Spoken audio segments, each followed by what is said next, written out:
आज जीव शिव होण्यासाठी भजन करतोय.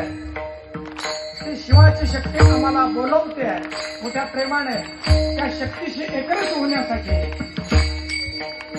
हृदयाच्या वेदनेनं हृदयाच्या प्रेमाने ते भजन करूया. नमः शिवाय ओम नमः शिवाय हर हर नमः शिवाय ओम नमः शिवाय हर हर भोले नमः शिवाय नमः शिवाय ओम नमः शिवाय हर हर भोले नमः शिवाय नमः शिवाय ओम नमः शिवाय हर हर भोले नमः शिवाय. कैलासामध्ये शंकर भगवंत बसलेले आहे. एक ताळी ऐकायला पाहिजे. एकच ताळी झाली असं व्हायला पाहिजे. एक ताळी. जय हो.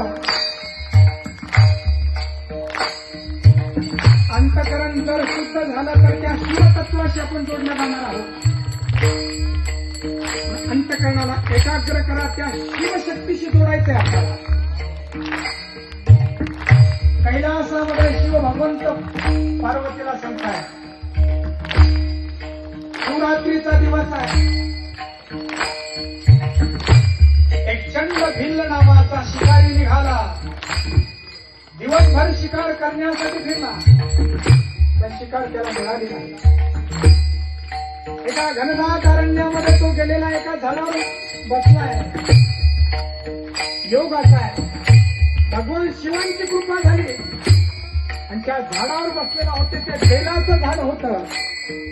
त्या पानांतून आज शिवतत्वाचा घोष चालू होता. नमः शिवाय ओम नमः शिवाय हर हर भोले नमः शिवाय नमः शिवाय